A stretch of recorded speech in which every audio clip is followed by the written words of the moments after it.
Oh, yeah. Well, that's definitely interesting. So I see down there are some ruins. But holy crap.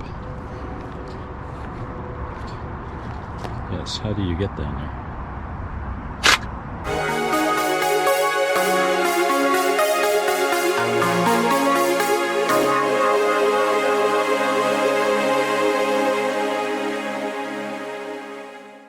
Good morning. So today I'm in the Wood End Conservation Area in St. Catharines, Ontario, and just coming out here today to look for some ruins.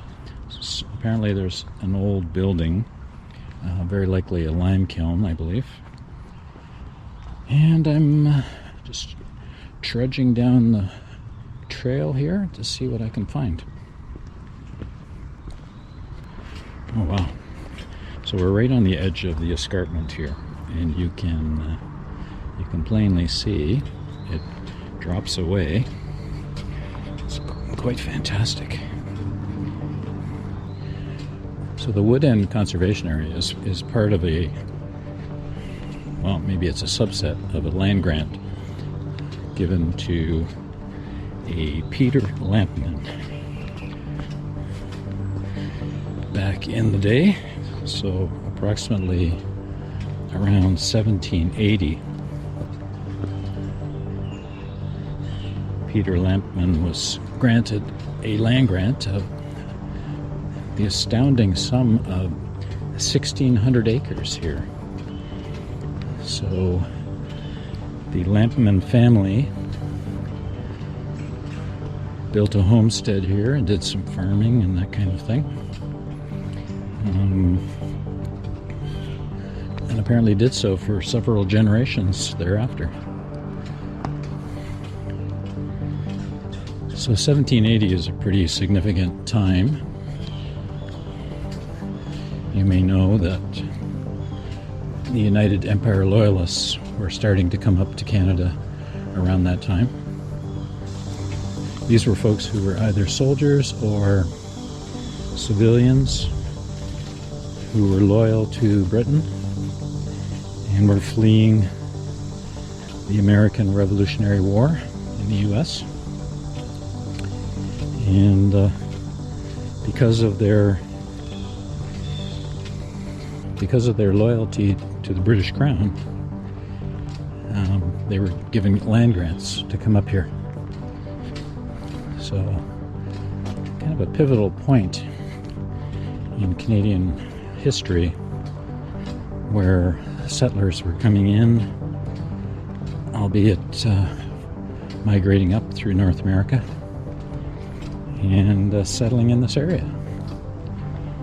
So it was kind of an exciting time in the 1780s, in around 1800. And then shortly thereafter, the War of 1812 broke out, of course. And many of the soldiers who were United Empire Loyalists re-enlisted in the British forces to protect this area from the encroachment of the Americans. I have no idea exactly where this ruin it actually is, but I believe it's down the end of the escarpment here, closer to the main highway going through here, the Queen Elizabeth Way highway. Oh, these cliffs here are just spectacular.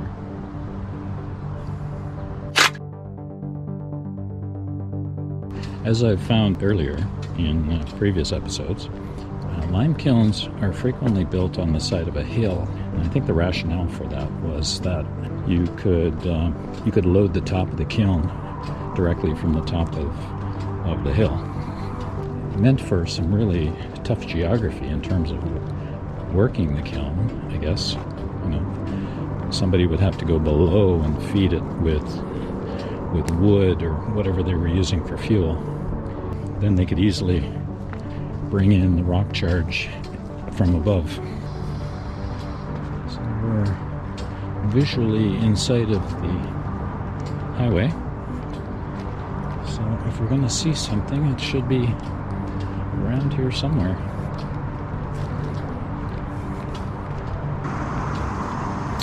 Oh yeah. Well, that's definitely interesting.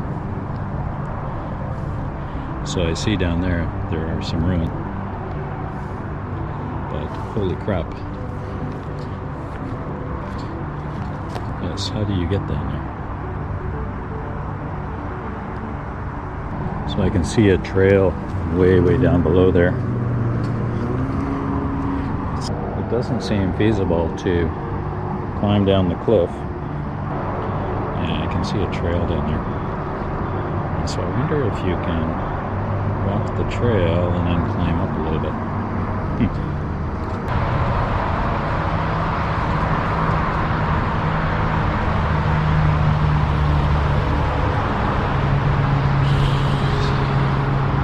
So this says Site 10 DCPMPMD. Don't know what the heck that means.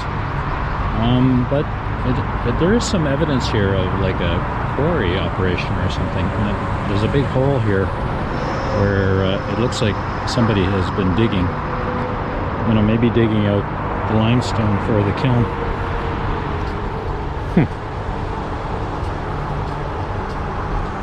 Interesting.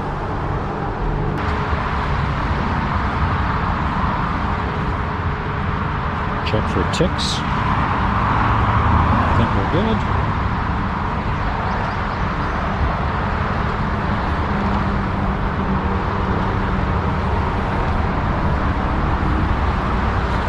Just gonna go a little ways this way to check for any ruins this way.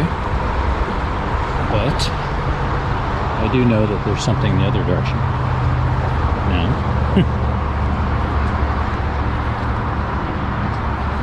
Tick check.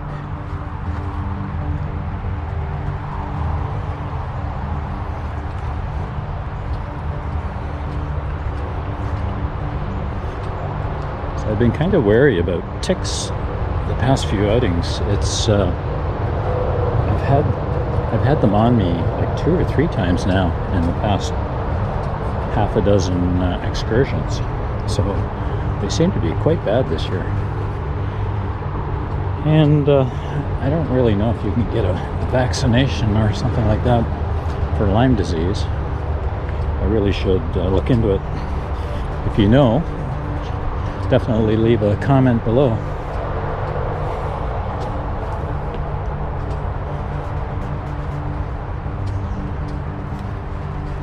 Okay, well, we're heading the right way.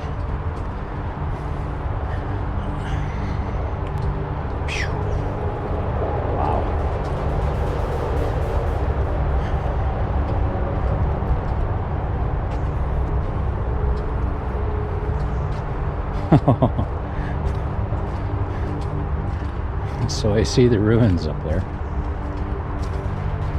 Holy crap.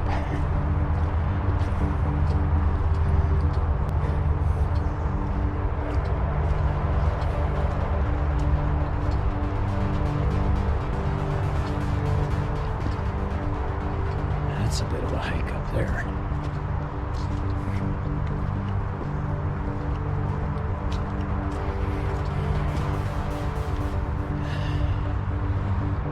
There it is, back up there. So we have the same problem as we had before. Too far up. Before it was too far down. Well, I can put the drone up there and see what we can see.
That's quite a ways up, and the terrain is very challenging.